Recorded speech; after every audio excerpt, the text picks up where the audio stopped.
Yes. Why is this condition? When the Kli was shattered, the Kli that was created by the Creator, the Kli called Adam, and as the egoistic desire permeated all of its pieces, so that each and every piece is now wrapped, encapsulated with a desire to fulfill itself. So now we don't feel a connection to each other.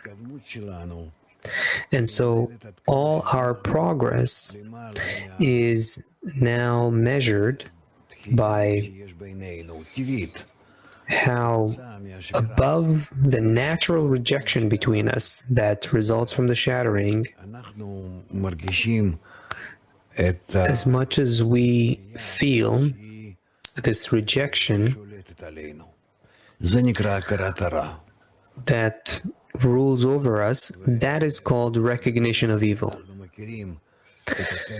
And to the extent that we each recognize our nature, that is, how incapable we are of feeling the other, how much we don't want to sense the other, how much we are repelled by feeling the others, thinking of the others, in any other discernments in that regard, then a person begins to see where he is.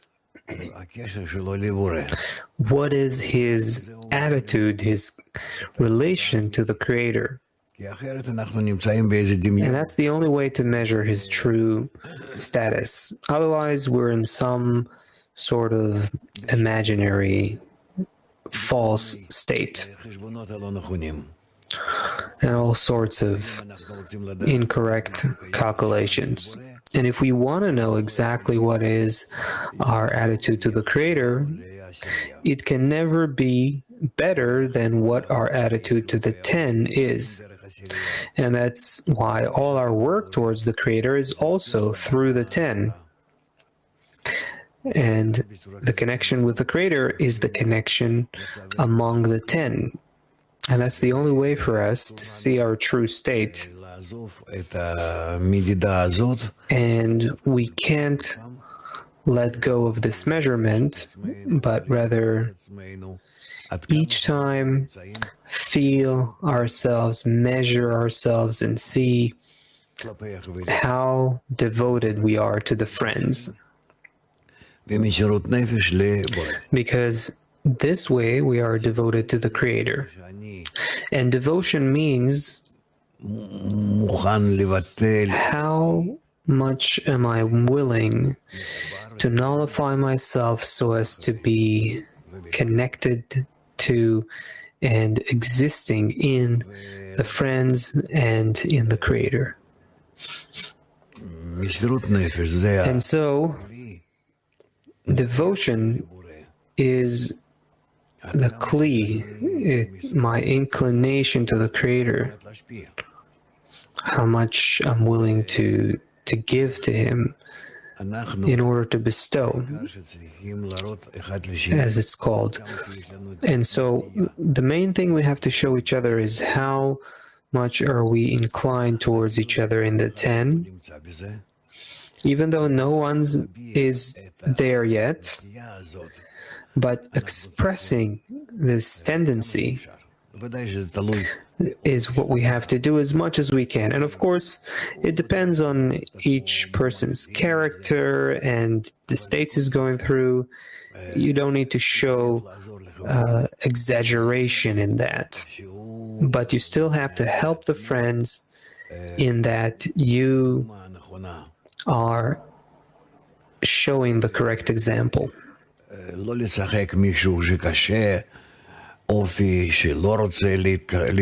And not to play the role of someone who has hardships or doesn't want to advance or so on. We rather have to make an effort to rise above the ego, and then in contrast to one's ego, to try to be in a good, positive example of devotion towards the group, that the others will see how much you're doing that.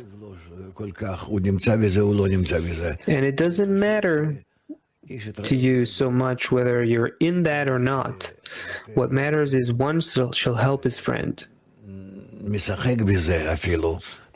That the more you're playing that role, acting out even, and giving the example, that example is passed on to others, they are impressed by that, and then they play that role, and then he is impressed by their game, their act, and so one is impressed by the other until they all come to devotion. We live in a world of falsehood, and so all these games are actually the means that bring us to the true and correct actions. And then later on in spirituality, there's also a matter of playing. Right now, the play is about doing something forcefully, and if it's a correct action, then I then receive the strength to actually do it. What else?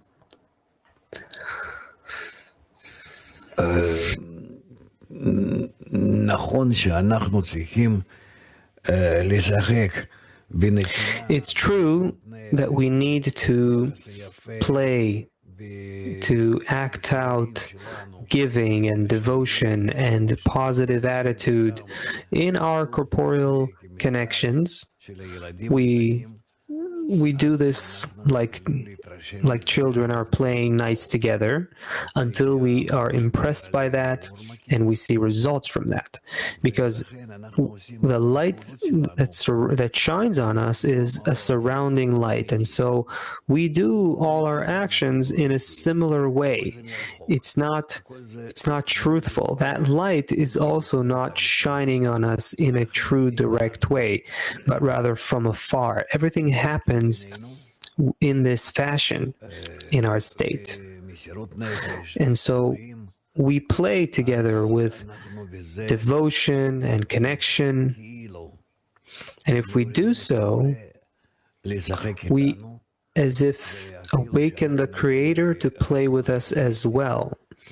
And so even though we are immersed in an egoistic desire, and we play as though we have devotion and giving towards each other, but since we are in this false state, the Creator can also dwell with us in this false state. That is, influence us through the surrounding lights. And so this allows a certain kind of match and accord between us and the Creator. And even though it's not a truthful connection yet on our part and on His part, it is yet a connection that enables us to come closer. It shortens the gap, the distance between us, although we're not yet actually touching each other. And so this way, we absorb more and more influence from Him, helping us invert the force of reception to the force of bestowal. And so, this is how we begin to feel the Creator as instead of just forces of nature that work within us and between us and around us, that there is really nothing besides him. I have to detect him as the only force that actually guides and directs all of reality as well as myself. But my effort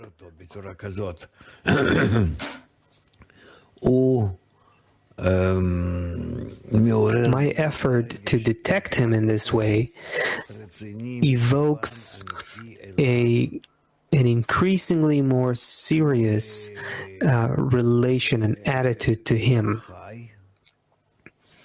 as a force that is lively, a living force that we are connected to.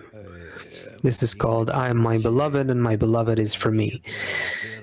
And this way we reach a state where I further and further become connected to him. This is like, say, there's a picture in front of me, there's a photo in front of me, but that photo, someone teared it up to many pieces. And so I need to rearrange the pieces to identify who's in the photo. So the paper itself is all torn up. The picture is not evident yet, and I want to keep putting the pieces together, all these different shapes of the puzzle. But to begin with, I have to maintain the right direction. What is it that I'm putting together? What is it that I'm going to see? Even though I don't know the true picture yet.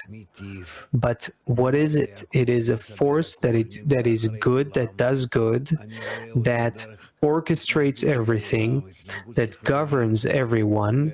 I see him through the behavior of the friends and the world and everyone else. Everything else. So all the different shapes of shattering that we have in our world, I have to bring them all together so as to put together this single picture,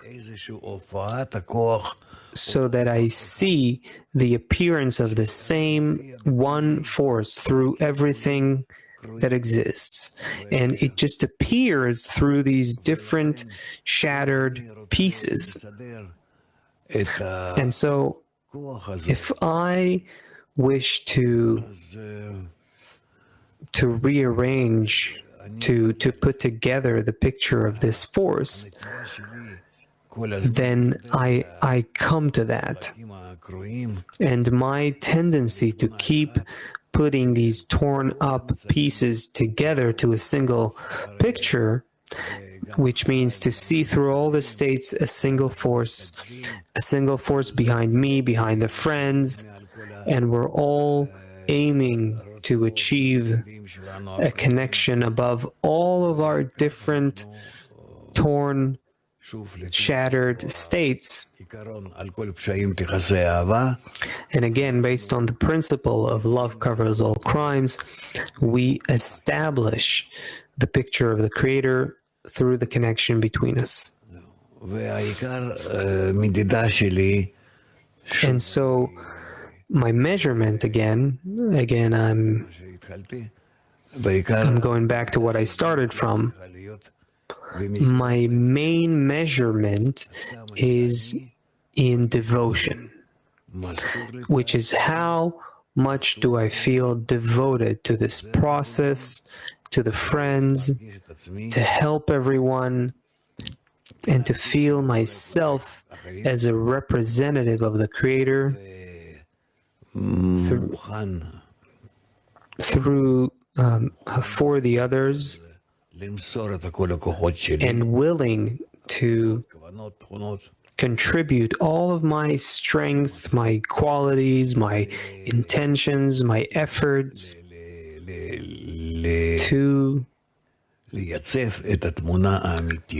to establishing the true picture, to rearranging all of the broken pieces.